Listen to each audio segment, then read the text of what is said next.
Hey y'all, it's Kathleen Henderson from Yankee Homestead. I'm going to take you on a little tour of our very first garden here at our new farm, our new homestead. We are protecting it right now with this temporary electric netting. It is definitely not very beautiful to look at, and it kind of drives me crazy, but we planted this garden before we were even living on the farm yet, and we needed a way to protect it from wildlife, so this was a good solution. And we're still not even sure what kind of permanent fencing we want to put up for protection. So while we're deciding, and while we're also focusing on lots of other projects, we are just going with the temporary netting. So this is where did they go? Where are you guys? There's Malachi, he's 11, and Creed is 8, and they're going to disconnect the fencing for us, and I'm going to show you around the garden. So we are unhooking the electric netting. We just turned it off there. The boys are opening our gate, so to speak, here for the garden. I am loving this garden. My husband Greg, Mr. Native Texan, built these 6 raised boxes for us, and I have a post all about this on the blog about how we use hugelkultur, which is a German word that means hill culture. It's a method of gardening. It's similar to lasagna gardening. Basically, we filled the boxes about halfway with old rotting logs. We had them available at our old property, and we needed a way to fill these boxes quickly and without spending a lot of money. You can spend a lot of money really quickly trying to fill raised beds with good organic materials. So this was a perfect solution. We started by laying chicken wire on the bottom. It's best actually if you can use hardware cloth. That is for deterring diggers, any wildlife that might try to dig into your garden. And then next, the best layer is cardboard because it's thick and sturdy.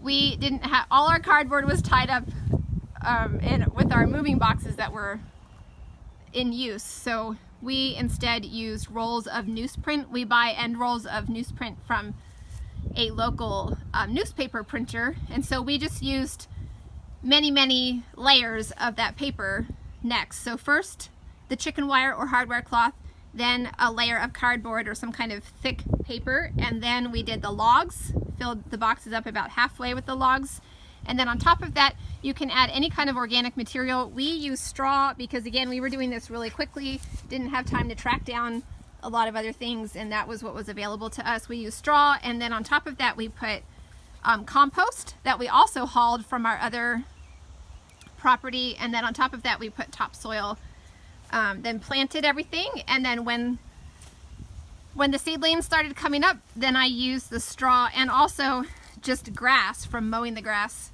as a mulch, which is working really well to keep the weeds down.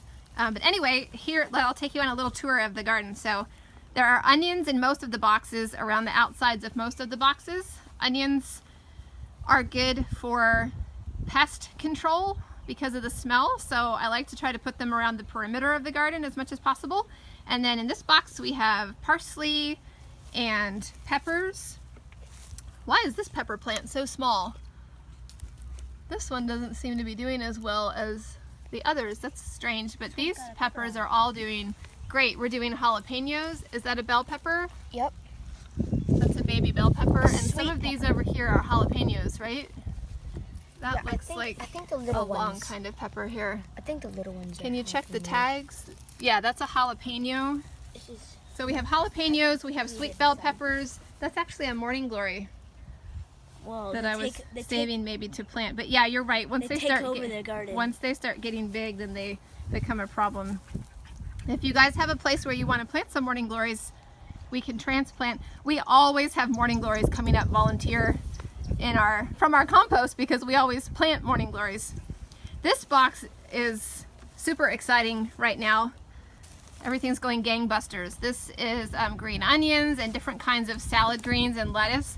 So excited about this one. This was Mizuna. We already ate most of it, but it went crazy, and it was ready really early. And now I love this because now that this is harvested and these plants on the other side can get more sun, these are really starting to come into maturity. So now we're eating this lettuce. I forget, my garden diagram is inside. I forget which is which, but this is purslane.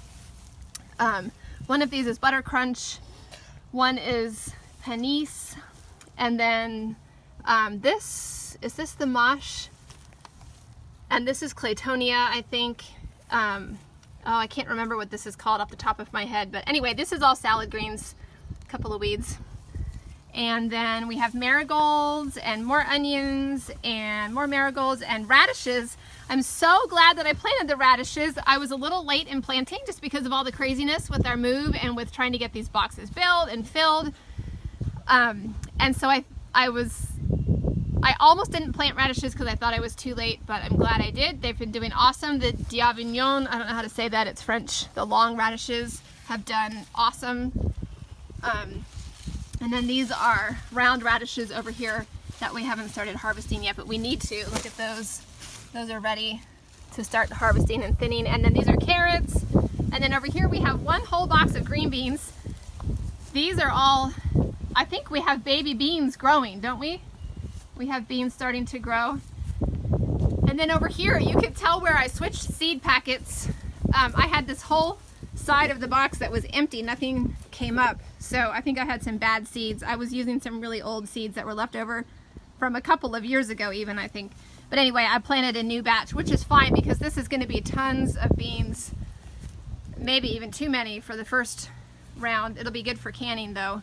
And then we'll have a second wave of beans here. And then in this other box right here, we've got tomatoes.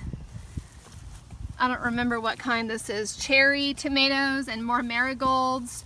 This is a volunteer, I'm pretty sure it's a watermelon, a volunteer watermelon plant. So I've been saving it so we can transplant it to a better location when we have some more garden space ready. This is beefsteak tomato, a few more peppers. Yep, those peppers are already starting to grow. It's exciting. And then over here we have more carrots. We need to plant so many more carrots because our family goes through carrots like crazy, but this was the space I had to work with so far. This is beets. I planted parsnips here and not a one of them came up. So I think probably they didn't get enough water. You're supposed to keep them pretty wet while they're germinating, and we weren't here to water them every day. So I planted a tomato there instead. And then this box is all tomatoes and basil. There's marigolds on the end there, and then basil, several kinds of tomatoes. This is a morning glory, guys. If you leave it here and we decide on a place we want to put it, we can pull it out. Not yet. When we know where we're going to put it, then we'll dig it out and transplant it. Is that another volunteer watermelon? No, that's a tomato. And this is a morning glory though. You can this is what the morning glory leaves look like. So there's the morning glory volunteer that we can transplant if we want, and then we just have more basils and tomatoes in this box with marigolds on the end again. And that's our garden. We've got these 6 boxes, which was a great start, and we were really proud of ourselves for getting those up in the midst of trying to get ready for this big move. That was a lot of, mostly due to Mr. Native Texan's hard work. We are toying with the idea of adding another row of 3 boxes here in the front. We weren't sure how deep, like how that would look, if it would be too many boxes, and we thought, you know what, we don't want to bite off more than we can chew right now during this crazy time, so we just did the 6 boxes, but I think we've decided that another row would look fine, and we need the space. We need more. I need to plant so many more carrots, and we're going to find another place to put things like watermelon and squash and all of that. Those probably will not be in raised boxes. Those will be somewhere else. They can be a little more unsightly and they just sprawl and take over. But this area on the other side, I would like to balance, like if we add another row of boxes here, we'd like to pull these shrubs out. This is just kind of a mess over here, and put in some boxes and do maybe herbs. We also need a place to put berries. So we're kind of thinking about maybe putting some berries like down here. A lot of potential, but anyway, I think if we balance it on this side, that having another row of boxes there would be fine. So that's kind of the current thought. But we've got so many other projects going on right now that who knows when that'll happen. I'm just thankful to have gotten even a small garden in for this year, and everything is growing so well. We've had so much rain. I just heard the other day, we're in Northern Virginia, and I heard the other day that this is our 6th most rainy spring in 150 years. So much rain. The garden has loved it, but it's also made it kind of challenging to get out here and do more projects. So anyway, we are just taking baby steps, doing what we can little by little. There's our amazing view. And that's our garden tour of our first garden here on the new farm.